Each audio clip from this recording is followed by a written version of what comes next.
మరి సామాన్యులకి ఎంతవరకు భరోసా ఇస్తుందంట? రైట్, చక్కటి ప్రశ్న వేశారమ్మా మీరు. సామాన్యులు ఫిర్యాదు చేసేవాళ్ళు ఎక్కువ సామాన్యులు ఉంటున్నారు.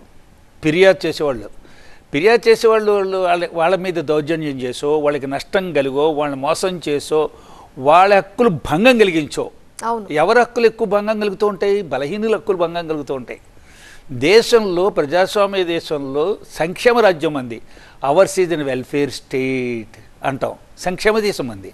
అంచేత సంక్షేమ రాజ్యంలో బలహీనులకు భరోసా కావాలి. నా హక్కు నేను కాపాడుకోగలను, నాకు జీవించే హక్కు కూడా ఉంది.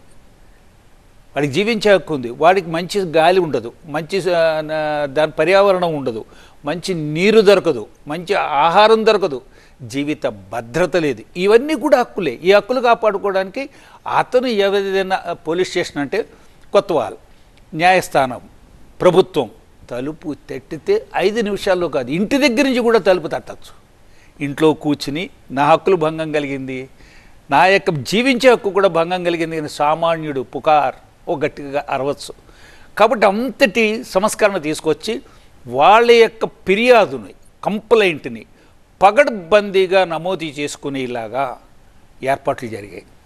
రెండండి, ఎవరైతే నష్టపోతున్నాడో, ఎవరైతే దీనికి ఎఫెక్ట్ అవుతున్నాడో, హక్కులు భంగం కలుగుతుందో, ఆ భంగం కలిగినటువంటి బాధితుడు సత్వర న్యాయం జరగాలి. సత్వరం అతనికి వెంటనే అతని ఫిర్యాదును నమోదు చేయాలి, విచారణ చేయాలి, దర్యాప్తు చేయాలి, నేరస్తులను పట్టుకోవాలి.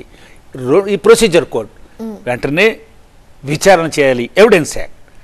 ఈ అన్నిటిని కూడా సామాన్య పౌరుడు ఎవరుంటారో బాధితుడికి బతకాలనే భరోసా, నా హక్కులు నాకు కాపాడుకుంటున్నాను. ఈ ప్రధాన లక్ష్యం 3 చట్టాలని.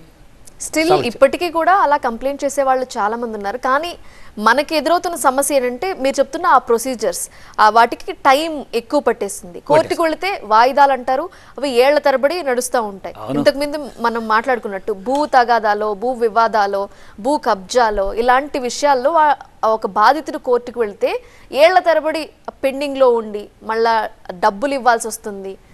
అతను 2 రకాలుగా నష్టపోతున్నాడు, సమయము, డబ్బు, ఆ ల్యాండ్ కూడా. మంచి చేశారు. వారికి ఏదైతే ఆధారం ఉందో, భూమి కానీ ఆస్తి కానీ, అతని దగ్గర అంటే జీవించే హక్కు కానీ, ఇదైతే సమస్యలు పడతాయి, ఇష్యూలు ప్రమాదంలో పడతాయో, వాటిని రక్షించుకోవడానికి అతను సమయం వెచ్చించాలి, ధనం వెచ్చించాలి. ధనంతో పాటు రెండిట్లకి వాడు వెచ్చించాలంటే వాడి దగ్గర ధనం ఉండాలి, మూలా ఉండాలి. వాడి కుటుంబ పోషణ వాడి భారమే, పిల్లల పోషణ, తల్లిదండ్రుల పోషణ, వాడి పోషణ. వాడు నిత్యం కూలికి వెళ్తే కానీ, పనికి వెళ్తే కానీ, వ్యాపారం చేస్తే కానీ, ఏదో పని చేస్తే కానీ గడవదు. అంచేత ఎవరైనా కబ్జా చేసినా, వాడికి నష్టం జరిగినా, వాడికి అన్యాయం జరిగినా, అనేక అన్యాయాలు అన్ని చోట్ల ఏవైతే సేవలు ఉన్నాయో, ప్రభుత్వం సేవలు కానీ, బ్యాంకుల దగ్గర కానీ, అధికారుల దగ్గర కానీ, భూముల దగ్గర కానీ, ఎక్కడ అన్యాయం జరిగినా ఆ అన్యాయాన్ని ప్రశ్నించి తన హక్కుని తను కాపాడుకోవడానికి రెమెడీ ఆ రెమెడీ అంటారు చూసారా, ఆ రెమెడీ పొందడం కాస్ట్లీ, చాలా కాస్ట్లీ టైం.